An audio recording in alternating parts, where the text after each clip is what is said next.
Hello everyone and welcome back to the channel. We are days away from 2.2, a 4-week patch, so it's going to go fast, which means you'll have less time to decide on whether you should get Cantarella or not. That's why I'm making this video, so you can hopefully have an easier decision. So, to start things off, Cantarella is coming in the first phase of 2.2, which I would assume lasts 2 weeks. She is a Havoc Rectify character. Now, usually in these videos, I usually say what kind of role they are. I have actually got no idea what her role is, considering that she is so versatile. Her kit is extremely versatile. Versatile being that she does a lot of damage, while also being a mega buffer and healer. So she's basically the Havoc version of Bran, if you think about it. Now her main three things is that she does coordinated attacks, has team healing, and deals damage buffs as well. So of course,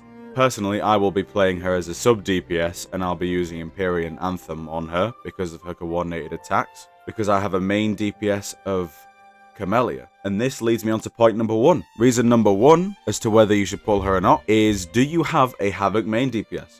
Now, we should all do, considering that Havoc Rover exists. Now, of course, even though Era Rover's coming, we can, of course, just switch between the two. So you technically do have a Havoc main DPS. However, Camellia is also coming in this patch. I will make separate videos on which rerun you should pull as well, because honestly, these three characters in 4 weeks is insane. I feel sorry for the people that actually don't have these characters. Reason number two, do you have a Havoc main DPS but no good Havoc sub DPSs? Like, for example, my Camellia uses Sanhua. However, I know that I could probably get a lot more out of Cantarella, for instance, if I used her coordinated attacks and her Havoc damage plus resonance skill, outro skill. Now, of course, she does do healing, but of course, if you're using her as a sub, then the healing doesn't really matter. It just means you maybe have more uptime with some characters if you're struggling with beating bosses because you always die. Of course, reason number three.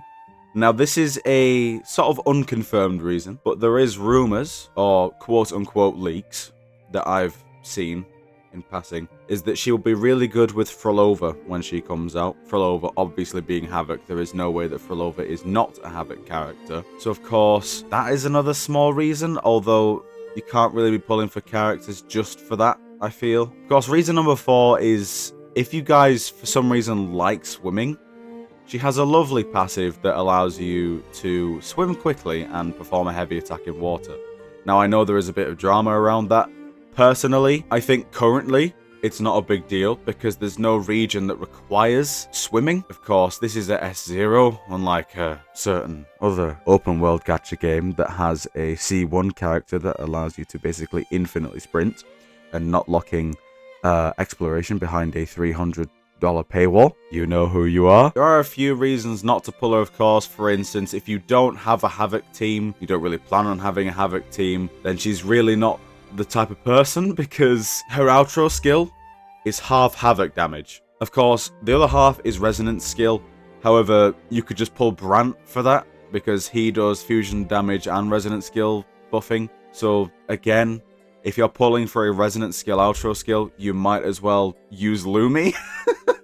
What I'm trying to say is, if you're pulling for a resonance skill outro skill, which is only half of their outro skill, I would not say it's worth your astrite. However, of course, that is just a recommendation. If you like the character, and I'm sure a lot of people do, then by all means, get her.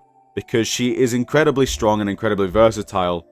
Who knows who she's going to synergize with? I know at this stage with Brant, a lot of people were doing quick swaps with Changli and Brant and things like that. However, I've heard nothing about Cantarella's quick swapping abilities. She seems more of a classic sub DPS in that sense. Instead, you use her for her outro skill and her coordinated attack. So, TLDR, if you have a Havoc main DPS and you really need that huge boost in damage from a sub DPS that you don't have yet, then of course, get Cantarella. She's a very good unit that deals coordinated attacks. So if you use Empyrean Anthem, you get a 20% attack boost, along with a 20% Havoc damage buff from her outro, along with a 25% resonant skill damage buff, which lasts for 14 seconds. So if you have Camellia, you can get your enhanced skill in 14 seconds, and it's going to hit a lot of damage. However, if you do not have Shorekeeper, and you are torn between Cantarella and Shorekeeper, I did not say this in the video.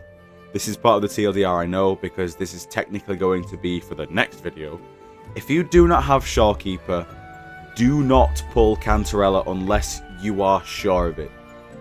Because the Shorekeeper is by far the best unit in the game, hands down. Works with every team, is the best unit in the game, and if you don't have Shorekeeper, then get Shorekeeper. But that's of course for the next video, so I'm not going to go into it too much.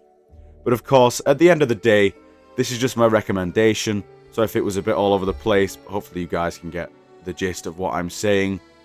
She seems like a really good unit. Kuro cooked, I mean, how many times have they cooked now?